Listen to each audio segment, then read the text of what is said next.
From 1847 until 1862, a deeply unsettling situation unfolded at Fair Haven Plantation, situated 17 miles northwest of Charleston, South Carolina.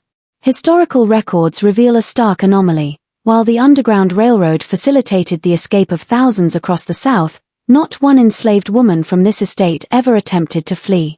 Not a single one.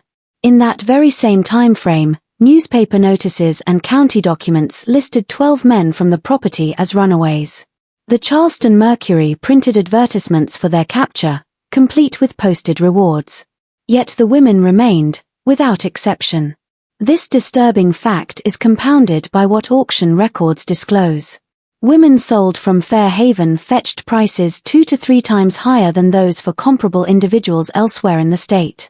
Their bills of sale were inscribed with unusual descriptors: superior breeding stock, proven bloodline, guaranteed fertility.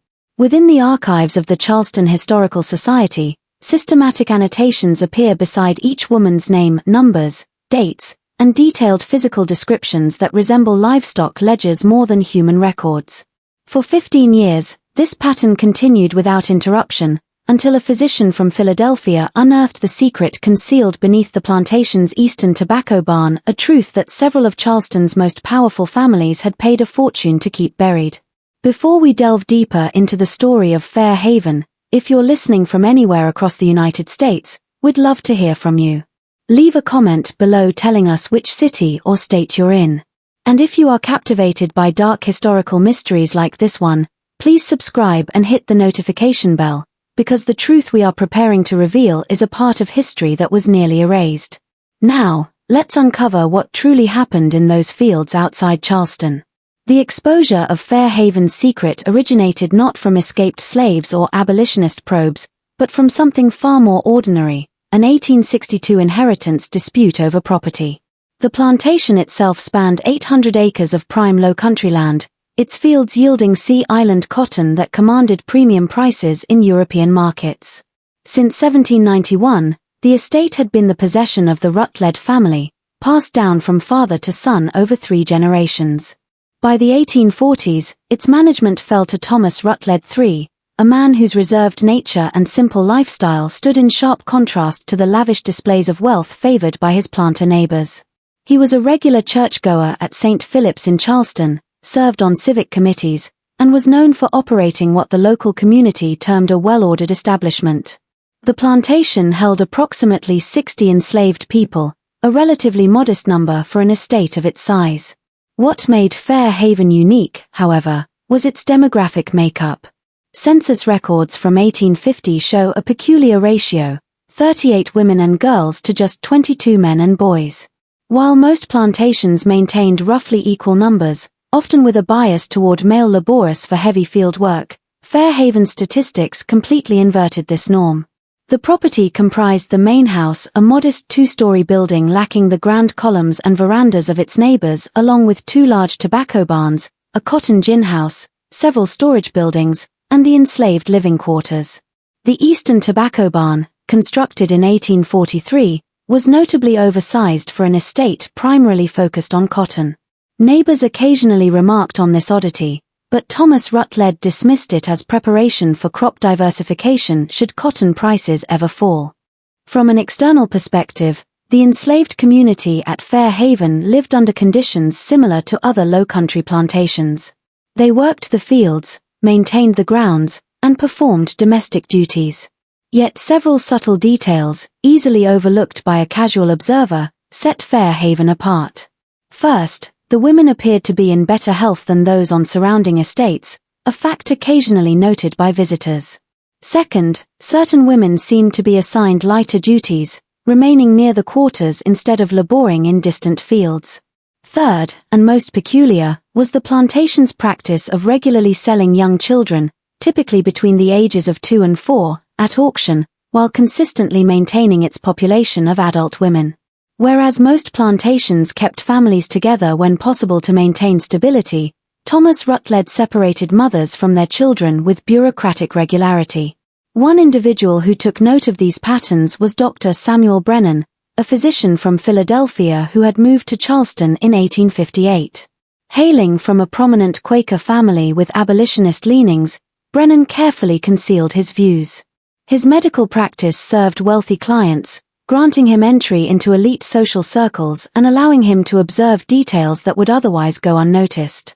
Brennan first became aware of Fair Haven's unusual reputation in late 1859, while attending a Charleston estate sale where several enslaved individuals were being auctioned.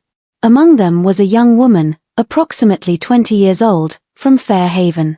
The auctioneer's language made Brennan deeply uncomfortable. It wasn't just the standard dehumanizing rhetoric, but specific terminology implying selective breeding. 5 successful births, the auctioneer announced. Superior physical constitution. Fair Haven trained. The final bid reached $1,400, an extraordinary sum when a prime field hand typically sold for $800 to $1,000. After the auction, Brennan discreetly inquired about Fair Haven's reputation among other physicians in attendance. What he learned disturbed him profoundly. Rutledge runs a specialized operation, one doctor explained over brandy. Improves the stock, if you understand my meaning. Keeps detailed records. His women are guaranteed fertile, strong constitution, minimal complications. Another physician added, several prominent families invest in his operation. They place orders for specific characteristics. He delivers results. Driven by this disturbing information, Brennan began making careful inquiries. He reviewed courthouse auction records, noting distinct patterns. Between 1847 and 1860, Fair Haven had sold 47 children between the ages of 2 and 5. In that same period, the plantation sold 19 women, all described with similar language emphasizing fertility and constitution, for prices consistently far above market rates. He also discovered that Fair Haven rarely purchased enslaved people. Its population was maintained through births, with occasional sales to manage numbers. This pattern suggested something Brennan had only read about in abolitionist literature, a systematic breeding operation, treating human beings as livestock to be improved through selective reproduction. While such practices existed throughout the South, they were rarely acknowledged so openly or operated with such a high degree of organization. Brennan's medical training made him aware of the emerging pseudoscientific theories of heredity, ideas that would later coalesce into the eugenics movement. He understood that some wealthy Southerners saw these concepts as both a justification for slavery and an avenue for profit. But theoretical knowledge was different from confronting its actual implementation. Brennan needed concrete evidence, not just patterns in public records. He needed to see Fair Haven's operation for himself. The opportunity arose in early 1862. The Civil War was disrupting normal plantation operations, and Thomas Rutledge III had died in October 1861. The estate was left to his son, James, who was serving as a Confederate officer, and was being temporarily managed by an overseer named Harold Gaines. Lacking the Rutledge family's connections and discretion, Gaines was quietly seeking buyers for some of the enslaved population to generate cash. This provided Brennan with the perfect pretext for a visit. Posing as a potential buyer representing a consortium of Mississippi planters interested in acquiring proven breeding stock, Brennan secured an invitation to inspect the property. On March 14, 1862, he rode out to Fair Haven. The overseer, Gaines, met him with surprising frankness. "You're interested in the breeding operation," he stated as a matter of fact. "I can show you the stock, the records, everything." Mr. Rutledge kept meticulous documentation. "You won't find better quality anywhere in the South." They walked toward the Eastern Tobacco Barn, with Brennan playing his role, asking questions about productivity and pricing. Gaines explained openly, Mr. Rutledge started the program in 1847. He studied agricultural improvements, read about cattle breeding, sheep improvement, realized the same principles could be applied to generate superior slaves. The casual, businesslike discussion of human beings made Brennan's stomach turn, but he maintained his composure. At the barn, Gaines unlocked a heavy door leading to a wooden staircase that descended into an underground space, an unusual feature in the Low Country due to the high water table. At the bottom of the stairs, another door opened into a horrifying sight, a basement extending beneath a large section of the barn, divided into individual cells, each about 6 feet square, with barred doors. 6 of the 8 cells were occupied by women. What struck Brennan most was not the confinement itself, but the clinical, systematic organization of the space.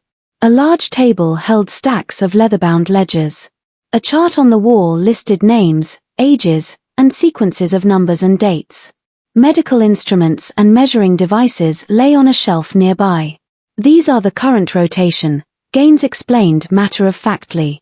Mr. Rutledge kept between 6 and 8 in the program at any given time. They're brought down when confirmed pregnant, kept here until birth, then returned after recovery. He opened a ledger, showing Brennan an entry for a woman named Sarah, aged 26, which listed her 8 children, their birth dates, the father's names, and notes like strong constitution and recommended for continued rotation. The children's names had notations such as sold to Harrow Estate, Savannah, 1857. Brennan, struggling to maintain his facade, asked how the plantation prevented the women from fleeing, given that not one had ever attempted escape. "The men ran, why didn't the women?" During a moment when Gaines was distracted, Brennan managed to quietly pose this question to Sarah, the woman from the ledger. She looked at him with exhausted, resigned eyes. "Where would we go?" she said simply. "They tell us if we run, our babies die. And they mean it." She explained that the system used their children, sold to plantations across the South, as psychological hostages. Escape meant abandoning or condemning their own children to suffering. The physical cells were only part of the prison. The real imprisonment was this calculated system of control. Brennan left Fair Haven that day with a horrifying understanding. This was not merely the common cruelty of slavery, it was a rational, calculated, and highly profitable system of human breeding, implemented with scientific precision and supported by a network of wealthy investors. He now possessed the evidence, but in the wartime South, where such practices were legal, the path to justice was uncertain. His mission shifted from discovery to meticulous documentation, ensuring that this specific horror, so carefully hidden by Charleston's elite, would one day be exposed to the world. A letter, forwarded from Philadelphia by his sister, reached Dr. Brennan. She explained that a woman named Sarah had appeared at their home months earlier, carrying the address he had given her. The letter continued in Sarah's own words, penned after she had learned to read and write with his sister's help. She recounted her journey over the past year, traveling to 3 different plantations in Georgia. She had managed to locate 2 of her 8 children, now aged 12 and 14. The younger had been told his mother was dead, the older retained only the faintest memories of life before being sold. Sarah spent weeks with them, trying to rebuild a connection, but ultimately chose not to disrupt the lives they had built. She left them as paid laborers on their plantations, promising to return, but her mission continued. "I found 2 of my 8, Sarah wrote. And I will keep looking for the others. But I wanted you to know I survived. I wanted you to know that what you documented matters. Someone recorded what happened to us. Someone will remember. That matters more than I can say." Brennan never received another letter from Sarah. Her ultimate fate, and whether she found her remaining children, remained a mystery. Yet her correspondence confirmed a profound truth: documentation held power. Even when justice was unattainable, bearing witness held immense value. In 1866, Brennan compiled his final report on Fair Haven Plantation, incorporating all the testimony and physical evidence he had gathered. He deposited copies in archives across Philadelphia, Boston, and Charleston, creating a permanent historical record. The report was exhaustive, naming investors, detailing the breeding program's mechanics, and including diagrams of the underground cell and testimonies from the women. He titled it simply, Documentation of Systematic Human Breeding Operations at Fair Haven Plantation, Charleston District, South Carolina, 1847-1862 In his conclusion, Brennan argued that Fair Haven was not the aberration of a single man, but the logical endpoint of a system that commodified human life. Thomas Rutledge did not invent human breeding, he wrote. He simply systematized it, documented it, and refined it. His operation thrived because slavery made it legal, investors made it profitable, and society willfully looked away. The women in that cell were victims of an entire society's moral collapse. We must remember this not because it was uniquely terrible, but because it was terribly common. After submitting his report in January 1867, Brennan returned to Philadelphia. Fair Haven itself fell into decay. The main house was demolished in 1874, the tobacco barns slowly collapsed, and the underground cell was filled in during the 1880s. By 1890, no visible trace of the horror remained. The investor families, Crawford, Haywood, Sinclair, remained prominent, and they vehemently denied Brennan's accusations, dismissing his report as abolitionist propaganda. Without the original ledgers, which the women had destroyed, definitive proof seemed lost to skeptics. What Brennan could not have foreseen was that the legacy of Fair Haven was only beginning to surface. In 1889, a woman named Clara Haywood, a seamstress in Atlanta, wrote to the Freedmen's Bureau. Her earliest memory was of being separated from her mother around age 3, after a man examined her teeth and measured her height. Her inquiry eventually led her to Brennan's report and the fragmentary ledgers he had saved. Reading them, she understood her own history. "I always knew something was different about how I was sold," Clara wrote. "Now I understand I was one of the products of that program." Her mother, according to the records, was a woman named Ruth. Clara's plea for help finding her mother became Brennan's final mission. After a 2-year search, a lead arrived from a minister in Mobile, Alabama, who knew of an elderly woman in his congregation named Ruth. She rarely spoke of her past, but had once mentioned being held in an underground cell near Charleston and having 8 children taken from her. Brennan sent the information to Clara just months before his own death in 1891. Church records show that Clara traveled to Mobile that April. The minister's diary notes a powerful reunion. Clara has found her mother. After 35 years of separation, they recognized each other immediately. Ruth wept for 3 days, repeating, "They told me if I ran, my babies would die. So, I stayed. I stayed for you." This reunion illuminated the program's enduring psychological control. Ruth had remained not because of physical bars alone, but because of the absolute threat to her children. When they were reunited, Ruth's first act was to look for a birthmark on Clara's shoulder. "Touching it," she said, "I remembered right. I remembered you right." This success sparked other searches. A historian named Margaret Thornton took up the cause, publishing a paper in 1901 that identified a network of at least 11 similar breeding operations across the South. Her work was attacked and suppressed by the powerful families it implicated, but it provided validation for countless black families whose stories had been dismissed. The children of Fair Haven began to tell their own stories. A minister named Samuel Crawford, no relation to the investor, published a memoir, Born for Sale, writing, "I was not raised to be a person. I was raised to be a product." His account, and others like it, ensured the truth could no longer be erased. The tension between destruction and preservation remained. In a final letter to Clara, Ruth captured this duality. "I am glad Dr. Brennan documented what happened. Without them, you could not have found me. But I also understand why we burned everything. We wanted to take something from them the way they took everything from us. I still feel both things." Ruth died in 1899. Her headstone reads, "Ruth, mother of 8. She stayed because she had no choice." No physical marker remains at Fair Haven today. The only evidence lies in archives, Brennan's report, the charred ledger fragments, and the testimonies he preserved. This is not rumor, but documented fact. Real women were imprisoned, treated as production units, and separated from their children with bureaucratic efficiency. This is what systematic human breeding looked like.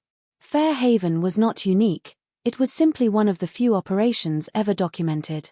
The full scale of this horror will never be known, as most records were lost or destroyed. We are left with this one story. We know that the women, upon gaining freedom, destroyed the records to reclaim their power. We know that Sarah searched for her children. We know that Ruth and Clara found each other. And we know that Samuel Brennan believed that preserving the truth was an act of defiance in itself. This documentation does not offer justice or restoration. It only offers memory, the insistence that this happened, that it was permitted by society, and that it must be remembered rather than forgotten. What do you think? Does understanding this history change your perception of the past? If you believe these documented truths need to be told, please subscribe, share this story, and join us for the next investigation. Thank you for listening.